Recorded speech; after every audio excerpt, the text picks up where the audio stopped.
तूफान गुजर चुका था। जमीन फिर से आबाद हो रही थी। नई नस्लें पैदा हो रही थीं। जिंदगी के आसार वापस आ चुके थे। हजरत नूह और उनके साथ बचने वाले मोमिनीन ने जमीन पे नई बुनियाद रखी थी। ईमान, शुक्र और तवक्कुल की बुनियाद। लोग हजरत नूह के अक़वाल याद रखते, उनकी दुआओं को दोहराते और बच्चों को उनकी सब्र की कहानी सुनाते। जमीन पर अल्लाह का नाम गूंज रहा था। कोई शिर्क न था, ना नाफरमानी, ना गुनाह की गुस्ताखी। मगर वक्त वक्त सब कुछ बदल देता है। साल बीते, सदियां गुजर गईं। हजरत नूह की वफात हो चुकी थी और अब उनके पोते पड़पोते जमीन पर आबाद हो चुके थे।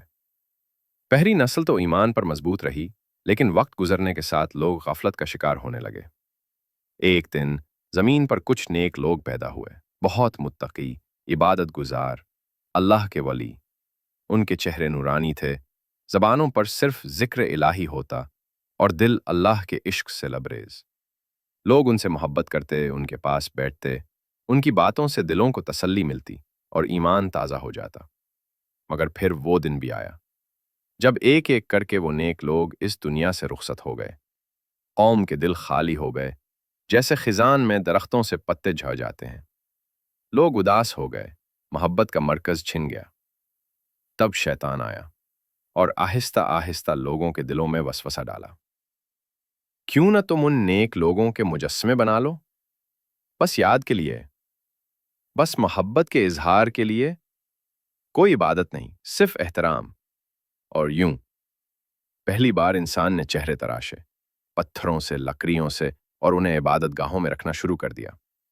शैतान खुश हो गया।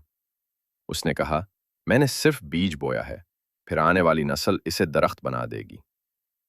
और ऐसा ही हुआ।